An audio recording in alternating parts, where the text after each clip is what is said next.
పిల్లలు ఈరోజు కాల్ అర్థం ముక్కాల్ అంటే ఏమి వాటిని ఎలా రాయాలో తెలుసుకుందాం.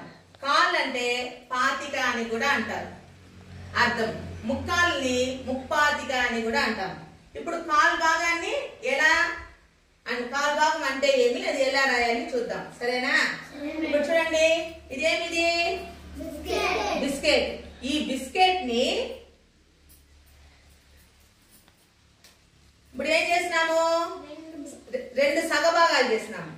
ఈ సగంలో మళ్ళా సగం, ఈ సగంలో మళ్ళా సగం.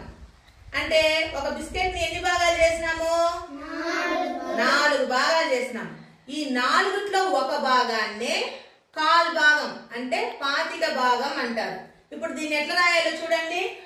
ఇప్పుడు ఇది ఒక బిస్కెట్ అనుకోండి.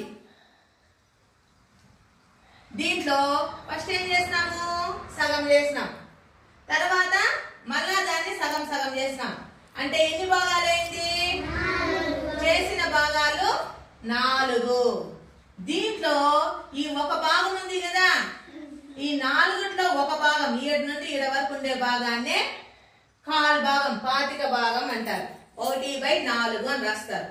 చేసిన భాగాలు 4, దీంట్లో తీసుకున్న భాగం ఎంత? 1. ఈ ఒక భాగాన్నే కాల్ భాగం అంటారు. అర్థమైందా? ఇప్పుడు అర్థం ఏమి? అర్థం.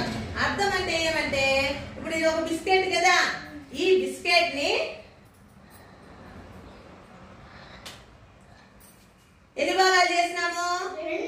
2 భాగాలు చేసినాం. దీన్ని అర్థం అంటాం కదా.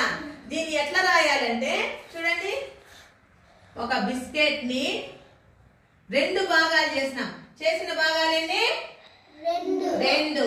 ఈ 2ట్లో ఒక భాగం, 2ట్లో ఒక భాగం. ఈ 2ట్లో ఒక భాగాన్నే అర్థము అంటారు. అంటే చేసిన భాగాలు 2, తీసుకున్న భాగము 1. అంటే అర్థాన్ని ఏమని రాస్తాము? 1/2. ఇప్పుడు ముప్పాతిక, దాన్నే ముక్కాలు భాగం అంటారు. ముక్కాలు భాగం అంటే ఒక బిస్కెట్ ని 4 భాగాలు చేస్తాం. ఒక బిస్కెట్ ఎన్ని భాగాలు చేస్తాము? 4 భాగాలు చేస్తాం.